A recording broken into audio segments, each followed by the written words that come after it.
Shalom Bapak Ibu dan rekan-rekan sekalian, berjumpa kembali di Maranatha Fellowship hari ini. Apa kabar semuanya? Kiranya Tuhan Yesus menyertai dan menjamah kita di fellowship kita hari ini. Ibadah hari ini akan dilayani oleh Bapak Pendeta Emeritus Hada Andriata DPS dengan tema Mulutmu Harimaumu. Mari Bapak Ibu dan rekan-rekan mahasiswa semuanya, sebelum kita memasuki ibadah, mari kita mengambil saat teduh. Saat teduh dimulai.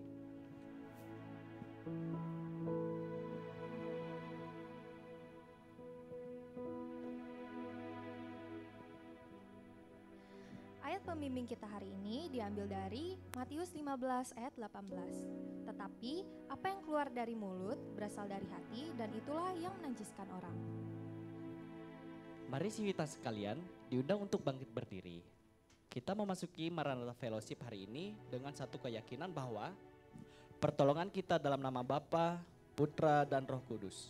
Terpujilah Tuhan. Amin. Mari Bapak Ibu semua menyanyikan lagu di bawah kepak sayapmu.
biasa sekali Tuhan kita Yesus Kristus. Mari kita berdoa, mengucap syukur kita untuk kehidupan yang Tuhan berikan. dan hari-hari yang sangat berharga. Mari kita berdoa dan bersyukur bersama. Mari kita bersatu di dalam doa. Selamat pagi Bapa, selamat pagi Yesus, selamat pagi Roh Kudus. Kami datang ke dalam hadirat-Mu Bapa. Kami mengucap syukur untuk hari ini yang Engkau masih berikan kepada kami dan juga pelayanan ini. Kiranya setiap pelayanan dan ibadah kami ini Engkau sertai dari awal hingga akhir. Terima kasih Tuhan Yesus. Inilah doa kami untuk Maranatha Fellowship ini. Kami serahkan kehidupan kami hanya dalam nama-Mu saja. Amin. Bapak Ibu sekalian, dipersilakan untuk duduk kembali. Mari kita memuji Tuhan dari NKB 17, Agunglah Kasih Allahku.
Kepada Bapak Pendeta Emeritus Hada Adrinata DPS, kami persilahkan untuk menyampaikan firman Tuhan.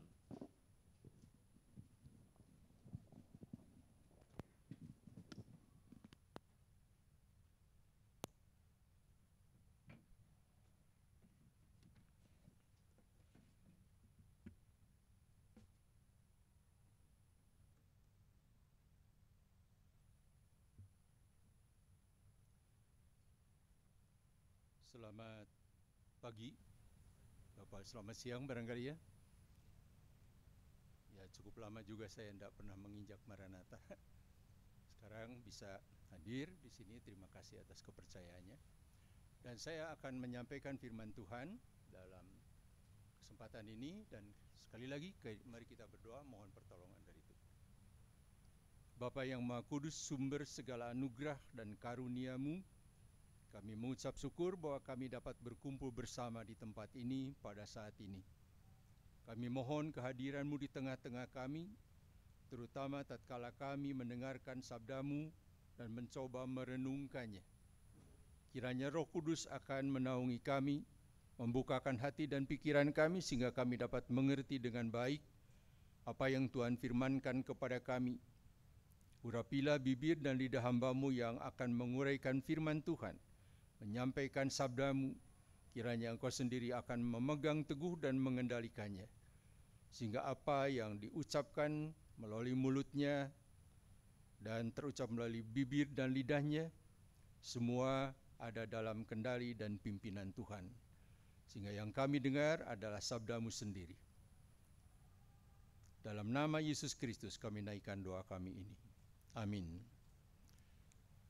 Saudara-saudara, pada pagi ini saya akan membacakan dari Kolose pasal 3. Kolose pasal 3 mulai ayat 12 sampai dengan ayat 17. Yang nanti disambung dengan pasal yang keempat ayat 5 dan 6. Yang demikian sabdanya dalam Kolose pasal 3 mulai ayat yang ke-12. Karena itu sebagai orang-orang pilihan Allah yang dikuduskan dan dikasihinya, kenakanlah belas kasihan, kemurahan, kerendahan hati, kelemah lembutan dan kesabaran. Sabarlah kamu seorang terhadap yang lain, dan ampunilah seorang akan yang lain apabila yang seorang mempunyai keluhan terhadap yang lain. Sama seperti Tuhan telah mengampuni kamu, perbuatlah juga demikian. Di atas semuanya itu kenakanlah kasih sebagai pengikat yang mempersatukan dan menyempurnakan. Hendaklah damai sejahtera Kristus memerintah dalam hatimu, karena untuk itulah kamu telah dipanggil dalam satu tubuh, dan bersyukurlah. Hendaklah perkataan Kristus tinggal dengan limpahnya di antara kamu, sehingga kamu dengan segala hikmat mengajar dan menegur seorang akan yang lain, dan sambil menyanyikan mazmur, puji-pujian, dan nyanyian rohani, kamu mengucap syukur kepada Allah di dalam hatimu. Segala sesuatu yang kamu lakukan dengan perkataan atau perbuatan, lakukanlah semuanya itu dalam nama Tuhan Yesus, sambil mengucap syukur melalui Dia kepada Allah Bapa. Dan pasal 4 ayat 5 dan 6, hiduplah dengan penuh hikmat terhadap orang-orang luar. Pergunakanlah waktu yang ada. Hendaklah kata-katamu senantiasa penuh kasih, jangan hambar, sehingga kamu tahu bagaimana kamu harus memberi jawab kepada setiap orang. Sekian pembacaan pada saat ini. Yang berbahagia adalah semua orang yang mendengar sabda Tuhan dan mempraktekkan dalam kehidupannya sehari-hari. Saudara-saudara, para mahasiswa dan rekan-rekan yang dikasihi Tuhan, tema kita hari ini tadi sudah terpampang ya di depan ini, mulutmu harimaumu. Ini satu peribahasa dalam bahasa Indonesia. Ya. Kalau kita melihat apa sih yang dimaksud dengan peribahasa, itu ada seorang namanya Dr. Sailal Arimi, itu peneliti dan dosen sastra Indonesia dari Fakultas Ilmu Budaya Universitas Gadjah Mada. Dia mengatakan yang namanya peribahasa itu adalah media penyimpanan kearifan. Media penyimpanan kearifan. Sarana pengungkap, ilustrator, alat penasihat yang berharga untuk menjelaskan masalah yang kompleks. Jadi kalau kita melihat kepada peribahasa mulutmu harimaumu, itu simpel sekali ya. Pendek sekali, mulutmu harimaumu. Tapi kalau mengacu kepada apa yang Dr. Sailal tadi katakan, sebagai penyimpanan ya, sesuatu yang kompleks, maka kita bisa mengartikan seperti kita tahu. Mulutmu harimaumu itu mengartikan bahwa kata-kata yang keluar dari manusia itu bisa merupakan sesuatu yang tajam, yang berbahaya, bisa mencelakakan orang lain atau sampai membinasakan orang lain. Mulutmu harimaumu. Tapi saudara-saudara, pada saat sekarang ini di masyarakat juga berkembang peribahasa yang berkaitan dengan ini tetapi agak bergeser. ada perkembangan sesuai dengan perkembangan zaman tentunya. Yaitu istilah jarimu adalah harimaumu. Jarimu adalah harimaumu. Mengapa demikian? Ya kalau dulu orang barangkali memang banyak berkata-kata, gampang ngomong gitu ya. Sekarang orang bisa berkumpul 10 orang dalam satu ruangan atau satu meja gitu. Semua diam. Yang kerja apa? Jari. Kerjanya di mana? Di gadget. Dalam dunia sekarang ini di mana-mana termasuk dalam keluarga kebanyakan sepi. Karena tiap orang asik dengan gadgetnya masing-masing. Apa yang ditulis? Sama seperti yang mulut keluarkan kata-kata, cuma di situ kata-katanya tertulis. Bisa kata-kata berbentuk menjelekan orang atau men-share kalimat yang belum tentu benar kepada pihak lain, atau kita mengarang sesuatu yang bisa mencelakakan orang lain. Jadi jarimu adalah harimaumu. Tapi walaupun istilah ini mau mengatakan bahwa kata-kata yang kita baik tulis ataupun ucapkan itu bisa mencelakakan orang lain, bagi saya punya pengertian lain juga. Mulutmu itu bukan hanya harimaumu. Kalau kita punya harimau dikukut dari kecil kan apet. Ya, saya lihat orang itu dijilati kepalanya dengan singa, oleh singa, tidak ada apa-apa. Karena memang dia pelihara dari kecil. Tapi kita bisa mengartikan bahwa yang namanya mulutmu itu harimau bagimu juga. Bukan hanya untuk orang lain, untuk diri sendiri bisa jadi harimau menerkam kita. Dan jarimu juga sama. Jarimu bukan hanya harimaumu, jari kita, tapi dia bisa menjadi jari yang disebut harimau bagi kamu juga. Sebab kita tahu di dalam masyarakat, banyak kita saksikan, orang menuliskan sesuatu yang menjelekkan orang lain, memfitnah orang lain, bisa dituntut secara hukum. Karena dia masuk dalam kategori pencemaran nama baik. Siapa yang menjadi korbannya? Ya dirinya sendiri. Jadi harimaumu mulutmu harimaumu dan jarimu itu adalah harimaumu, harus kita waspadai. Dia bukan hanya berbahaya bagi orang lain, tapi juga berbahaya bagi diri kita sendiri. Nah, oke lah, itu semua tentang peribahasa, karena tema kita memang berkaitan dengan peribahasa ini. Tapi sekarang yang kita tanyakan adalah apa hubungannya dengan kita? Apa kaitannya dengan kita? Dan kita tanya siapa kita? Yang kita bicarakan pada saat ini, kita itu adalah orang-orang yang dikatakan orang Kristen. Atau pengikut Kristus, atau murid Kristus. Siapa kita? Alkitab memberikan kepada kita beberapa istilah. Yang pertama misalnya Yohanes 1 ayat 12 mengatakan, semua orang yang menerima dia, kepadanya diberi hak menjadi anak-anak Allah, yaitu yang percaya dalam namanya. Dan kita tahu orang yang percaya dalam nama Yesus itu mempunyai jaminan. Jaminannya apa? Kehidupan yang kekal. Kita ini anak Allah, kita ini hamba Allah, kita ini murid Kristus, kita ini pengikut Kristus, itulah kita. Nah lalu apa kaitannya dengan peribahasa itu? Karena kita ini anak Allah, karena kita ini hamba Allah, karena kita ini pengikut Kristus, murid Kristus, maka kita harus menyadari apa yang kita miliki. Di satu sisi tadi sudah dikatakan, kita punya untuk diri sendiri, kita punya hak. Haknya apa? Kamu mewarisi hidup yang kekal. Melalui pengampunan yang dibuat jalannya melalui diri Yesus Kristus.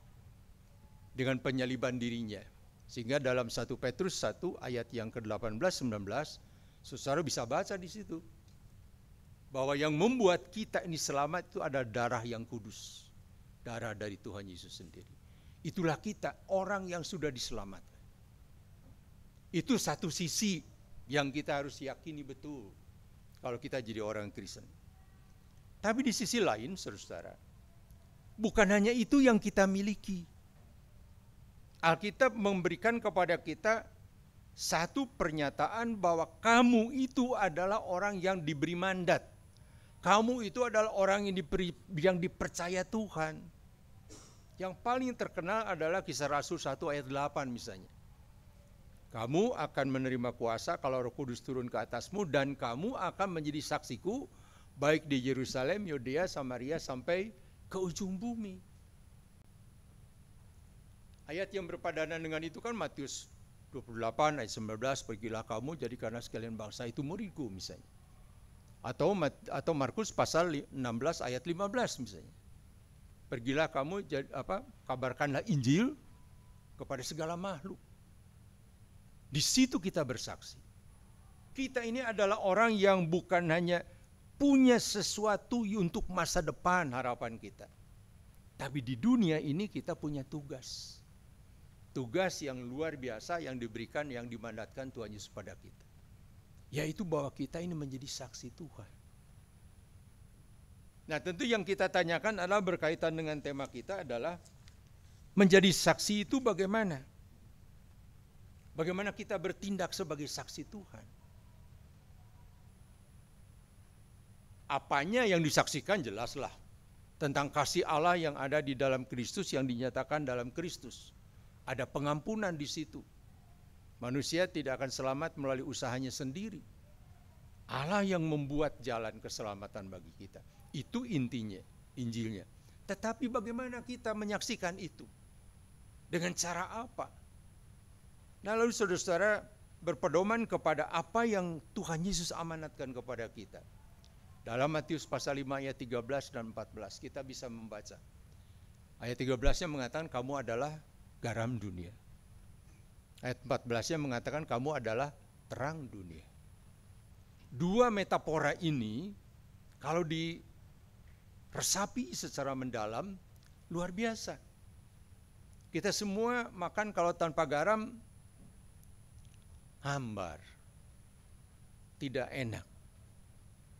Barangkali kita tinggalkan kalau makanan tidak ada garamnya. Jadi kalau kita melihat metafora garam, di dalamnya ada satu peran di mana dia harus menjadi orang yang menimbulkan rasa sukacita pada orang lain. Rasa damai sejahtera dengan kehadiran kita di situ.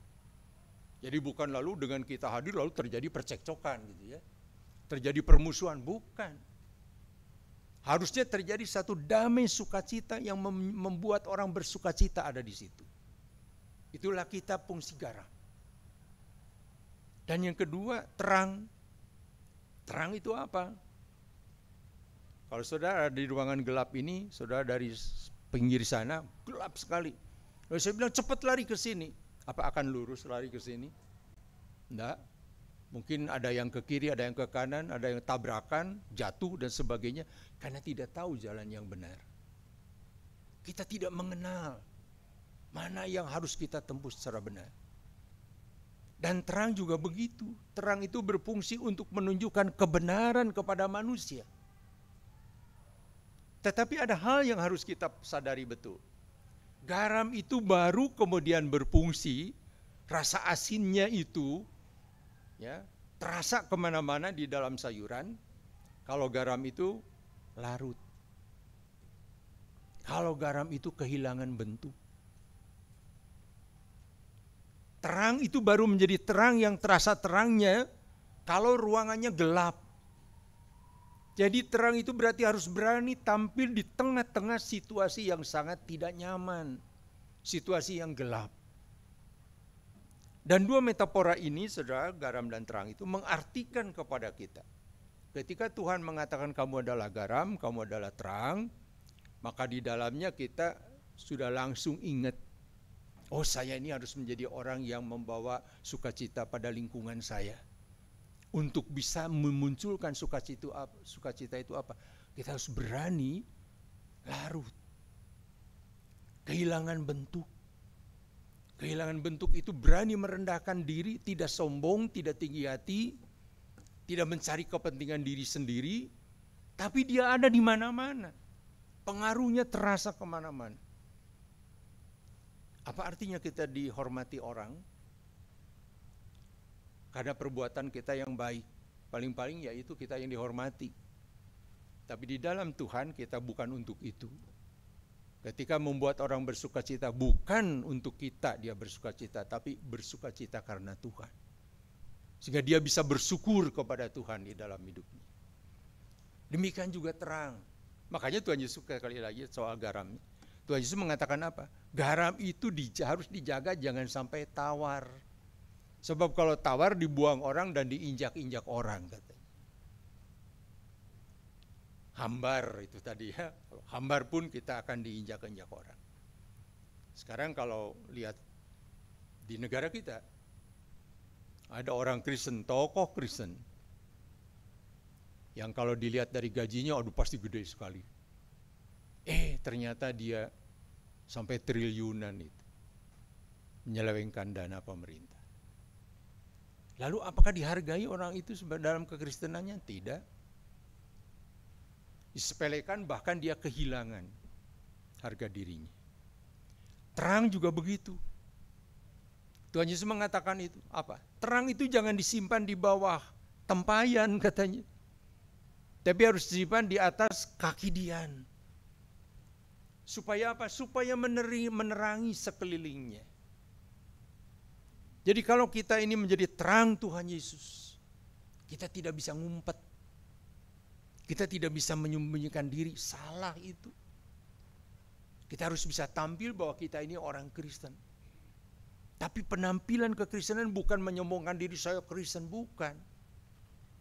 Penampilannya adalah di dalam perkataan dan perbuatan kita. Itulah yang kemudian diungkapkan melalui garam dan terang. Saudara, apa yang harus kita ingat di dalam semua ini?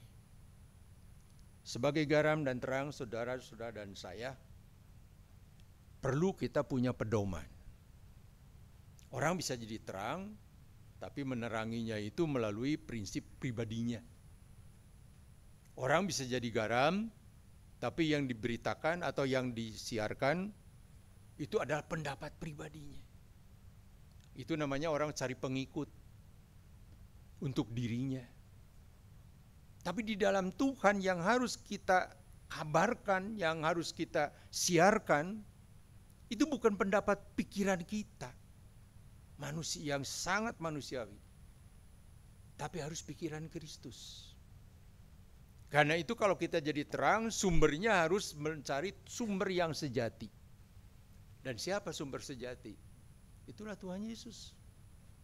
Tuhan Yesus bersabda, akulah terang dunia. Dan Tuhan mengatakan dalam Yohanes 8, selama aku di dalam dunia, akulah terang dunia. Dialah menjadi sumber inspirasi kita. Dialah sumber di mana kita bisa memakai segala sesuatu yang kita perlukan untuk kita menjadi saksi Tuhan di dalam dunia ini. Apa yang kita dapatkan dari Tuhan sebagai sumber terang, saudara? Saya mengajak saudara untuk mengingat apa yang ditulis dalam Yohanes 13. Yohanes 13 ayat 13 sampai 15 mengatakan begini. Kamu menyebut aku guru dan Tuhan. Benar kata-katamu itu. Karena aku adalah guru dan Tuhan. Tapi kalau aku guru dan Tuhanmu sudah membasuh kakimu, hendaklah kamu juga saling membasuh sama sendiri. Saling membasuh kaki sama sendiri. Maksudnya apa? Kalau kamu menyebut aku guru dan Tuhan, dan guru dan Tuhanmu sudah melayani, kamu pun harus menjadi orang yang mau melayani orang lain. Ini prinsip dasar di dalam kekristenan. Mau melayani. Dan kemudian ayat 34-35-nya mengatakan, aku memberikan kepada kamu hukum baru. Hukumnya apa? Hendaklah kamu saling mengasihi. Hendaklah kamu saling mengasihi. Seperti aku sudah mengasihi kamu sampai mengorbankan dirinya, kita pun dipanggil untuk saling mengasihi kita. Dalam semua itu sekali lagi saudara jangan lupa, kita tidak akan enak melayani orang, tidak akan kemudian tanpa sesuatu yang kita korbankan di dalam menyatakan kasih kita kepada orang lain. Dan itu yang dikatakan, garam kehilangan bentuknya. Kalau lilin akan kehilangan batangnya. Tapi lilin yang kehilangan batang dan sumbunya itu lilin yang terus menyala. So, kalau tidak menyala, kalau tidak begitu ya berarti dia tidak menyala. Dan kita harus jadi orang yang menyala di hadapan Tuhan. Kita harus menjadi yang memberi rasa kepada orang lain, kepada dunia di mana kita berada di lingkungan kita. Sebagai orang-orang yang hidup di dunia perguruan tinggi, baik mahasiswa atau dosen atau karyawan, kita memang dipanggil untuk selalu menyadari peran kita. Apalagi ini Universitas Kristen Maranatha. Bagaimana jadinya kalau di dalam Maranatha ada mulut harimau, ada jari harimau, maka orang di luar akan berkata, jangan ke Maranatha lah, banyak harimau. Tapi kalau kita menyinarkan kasih Tuhan, kamu pergi ke Maranatha lah, kamu akan menjadi orang yang bisa penuh dengan kasih. Itu panggilan kita. Menjadi tugas kita sesama mahasiswa dengan kawan-kawan mahasiswa yang lain. Tugas kita sebagai dosen terhadap mahasiswa. Tugas kita karyawan dalam pelayanan terhadap semua bagian yang harus dilayani. Karena itu saudara-saudara, Tuhan memberikan kepada kita satu dasar yang paling inti dari seluruh Alkitab. Yang harus kita ingat. Dan ini untungnya di dalam kekristenan itu hukumnya sederhana. Yaitu peganglah hukum kasih.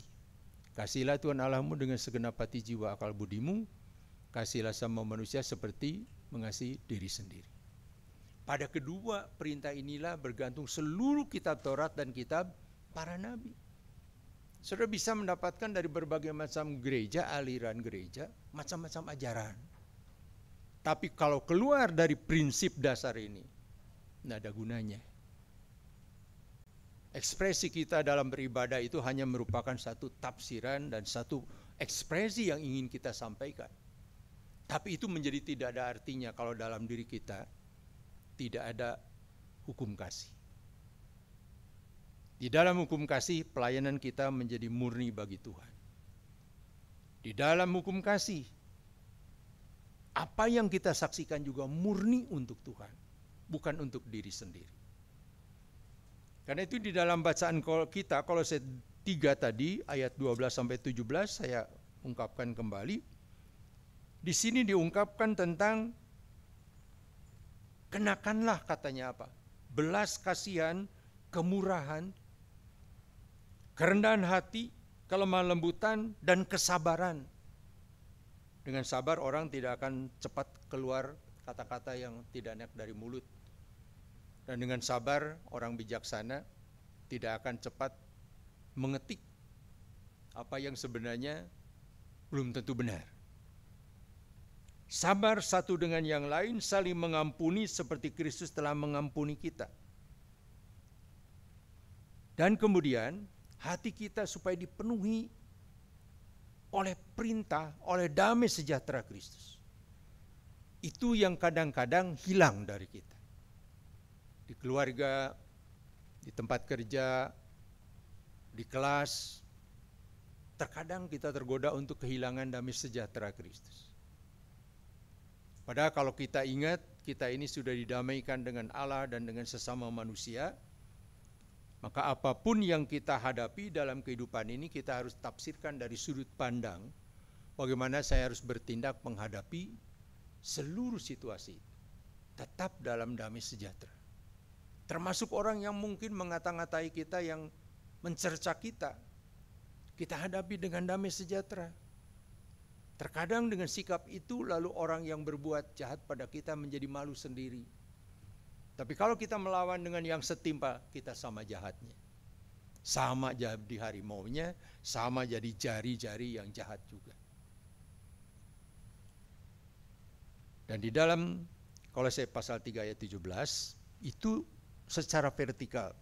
Segala sesuatu yang kamu lakukan dengan perkataan atau perbuatan, lakukanlah semuanya itu dalam nama Tuhan Yesus, sambil mengucap syukur melalui Dia kepada Allah Bapa. Segala sesuatu yang kita lakukan demi kemuliaan Allah Bapa kita. Saudara-saudara, agar kita terjaga dari mulut dan jari yang bisa menjadi harimau bagi orang lain, dan juga jadi harimau bagi diri kita sendiri, kita diingatkan di dalam Kolose pasal 4 ayat 5 dan 6, hiduplah dengan penuh hikmat terhadap orang-orang luar, pergunakanlah waktu yang ada. Hendaklah kata-katamu senantiasa penuh kasih, jangan hambar, sehingga kamu tahu bagaimana kamu harus memberi jawab kepada setiap orang. Terpujilah nama Tuhan yang sudah mengajarkan kepada kita perkara yang sangat penting untuk kita bisa merasakan damai sukacita di dalam kehidupan kita. Semoga Tuhan menguatkan kita untuk bisa melaksanakannya dengan baik. Amin. Mari kita berdoa sejenak. Tuhan, terima kasih atas firman-Mu yang kami telah baca di dalam Kolose pasal 3 dan Kolose pasal 4. Dan Tuhan memanggil kami untuk menyadari bahwa kami sebagai anak-anak Tuhan, sebagai pengikut-pengikut Kristus, bukan hanya bangga karena kami orang yang diselamatkan, tapi kami mempunyai utang untuk melaksanakan mandat yang Tuhan berikan kepada kami, untuk menyaksikan kasih Allah kepada dunia ini, melalui tutur kata kami, melalui perbuatan kami.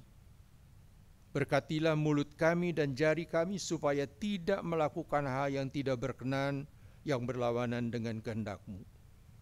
Tolonglah Bapa untuk seluruh keluarga besar Civitas Akademika dari Universitas Maranatha ini, supaya semuanya diikat oleh damai sejahtera Kristus, sehingga yang terpancar keluar adalah Universitas Kristen Maranatha menjadi garam dan terang bagi masyarakat, khususnya untuk Kota Bandung dan secara luas untuk secara nasional bahkan dunia. Terima kasih Bapa, ampuni kalau ada kelemahan yang kami perbuat di dalam pemberitaan ini. Dalam nama Yesus Kristus kami berdoa. Amin. Baik Pak, terima kasih untuk khotbah yang luar biasa yang sudah disampaikan. Mohon maaf Pak, boleh dari situ dulu karena kita akan memasuki sesi diskusi interaktif. Ya. Bagi Bapak Ibu atau teman-teman yang ingin bertanya boleh raise hand. Kita akan memasuki sesi diskusi. Nanti akan diberikan mic oleh rekan saya. Kemudian teman-teman boleh bertanya. Silakan. Jika teman-teman yang punya pertanyaan boleh angkat tangannya.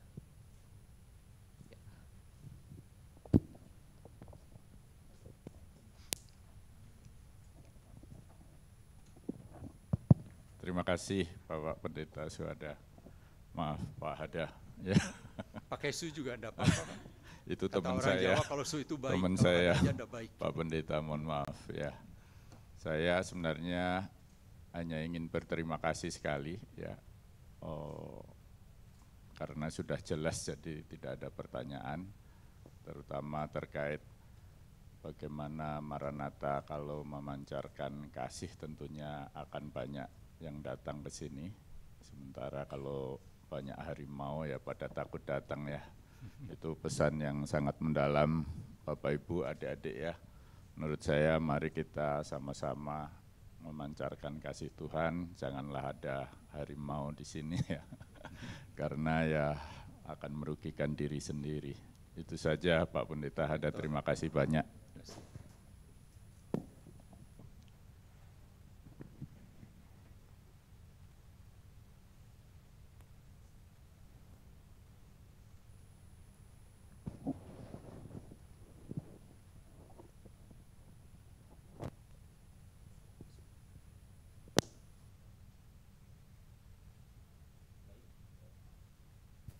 Baik, apalah ada lagi yang mau bertanya?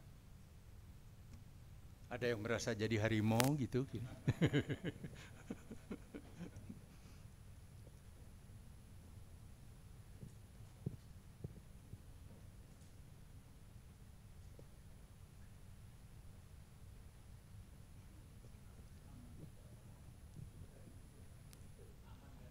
Baik, jika sudah tidak ada, Bapak Ya, persilakan. ini semua domba-domba yang baik. Amin.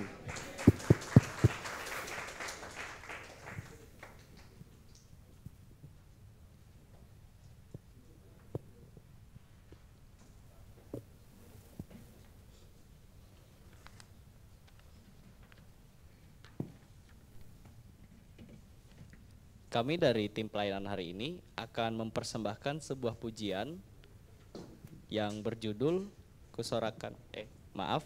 yang berjudul Bapa yang Kekal.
kita bersatu di dalam doa.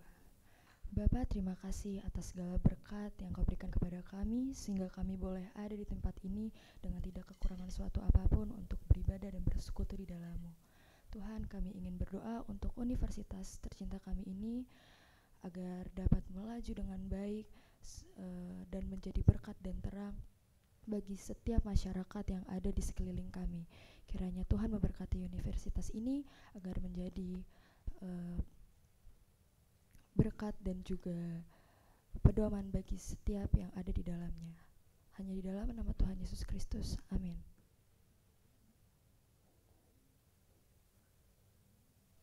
Bapa kami surga, kami mengucap syukur untuk berkat-Mu sepanjang hari ini. Kami juga berdoa untuk para warga Maranatha, baik yang berulang tahun maupun yang sakit. Kiranya Engkau yang selalu memberkati mereka, Engkau yang selalu memberikan mereka umur panjang dan kesehatan. Engkau juga sembuhkan bagi para mahasiswa ataupun dosen ataupun staf Maranatha yang sedang sakit.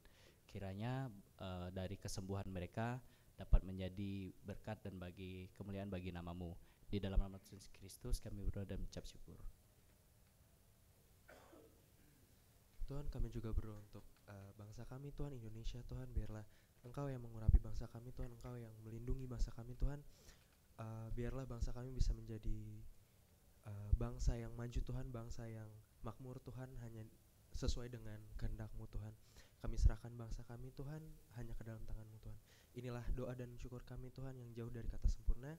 Hanya di dalam nama Tuhan Yesus kami berdoa. Amin.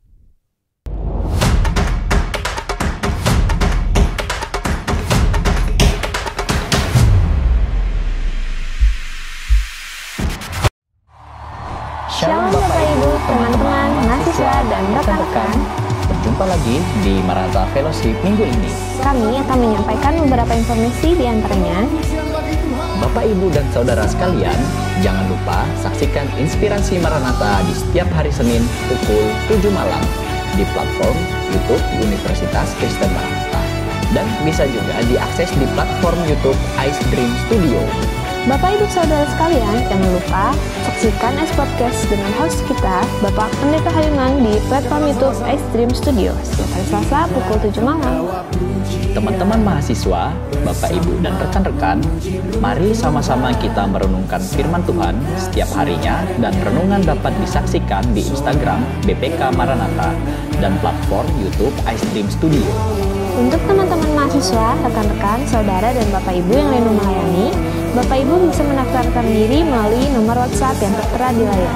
Kami mengucapkan selamat ulang tahun untuk Bapak Ibu yang berulang tahun di bulan ini ataupun di minggu ini. Kiranya Tuhan memberikan sukacita, berkat yang melimpah, serta damai sejahtera yang daripada Tuhan. Kami juga mengajak Bapak Ibu yang memiliki keinginan untuk pelayanan di bidang suara. Bapak Ibu bisa ikutan latihan Seraphim Choir setiap hari Selasa pukul 4:30 sore di studio Seraphim GBM lantai 1. Jangan lupa untuk hadir kembali ya di Maranatha Fellowship minggu depan di tempat dan jam yang sama. Mari Bapak Ibu, kita membangun iman kita tidak hanya melalui renungan dan ibadah, tetapi juga sharing dengan sesama melalui program cell group. Apabila ada hal yang ingin ditanyakan, dapat menghubungi nomor WhatsApp di bawah ini atau bisa langsung datang ke Badan Pelayanan Kerohanian di GAP Lantai 2. Sekian pengumuman Maranatha Fellowship minggu ini. Sampai berjumpa kembali di Maranatha Fellowship selanjutnya. Selamat beraktivitas. Tuhan Yesus memberkati. See you.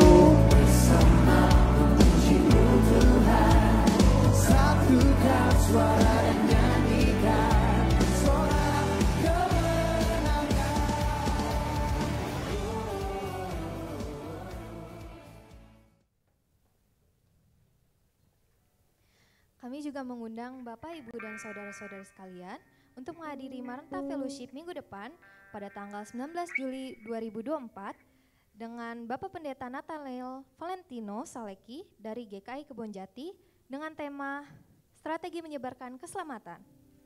Bagi Bapak, Ibu, atau saudara-saudari yang rindu untuk melayani, dapat scan QR link pendaftaran pelayanan yang tertera di layar di belakang saya.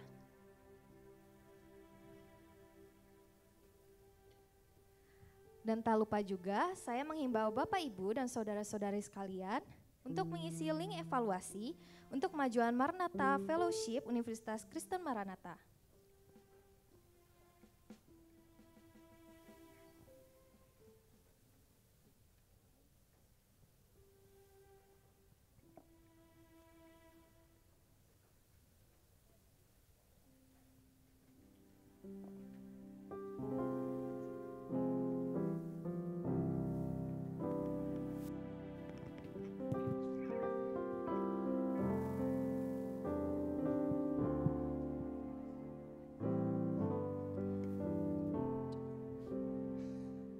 Mari Bapak Ibu sekalian, sebelum mengakhiri ibadah kita pada hari ini, mari kita mengangkat sebuah pujian yang berjudul Sekalipun Diriku Dapat Berkata-kata. Sidang jemaat dipersilakan untuk berdiri.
Manusia dan bahasa malaikat ataupun yang lainnya.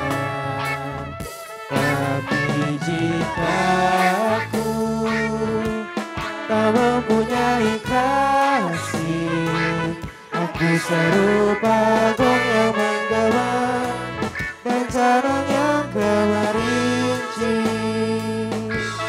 Sekalipun diriku memiliki karunia bernubuat, sekalipun diriku punya iman sempurna untuk tinggalkan gunung. Tapi jika aku tak mempunyai kasih, tiada berguna lagi diriku, tiada berguna diriku.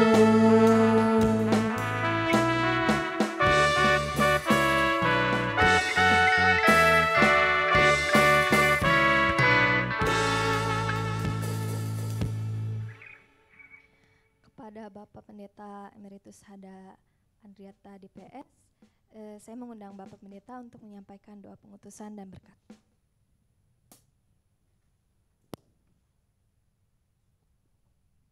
Saudara-saudara, pulanglah dengan sejahtera dan jadilah saksi Tuhan yang bertanggung jawab, yang penuh dengan kasih, dan terimalah berkat Tuhan.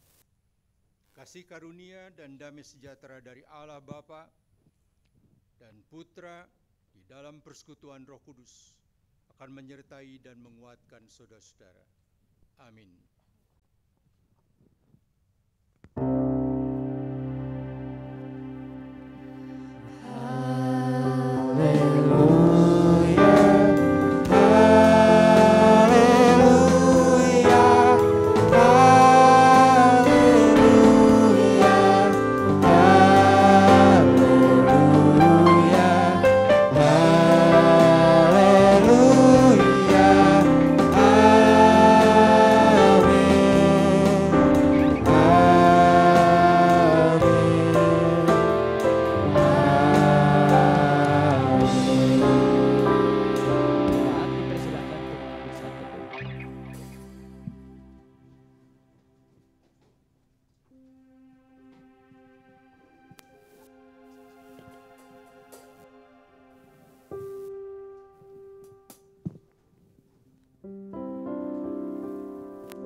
Saat teduh selesai.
sekalipun diriku dapat berkata-kata dengan semua bahasa, bahasa manusia dan bahasa malaikat ataupun yang lainnya. Tapi jika aku tak mempunyai kasih, aku serupa dengan mengawal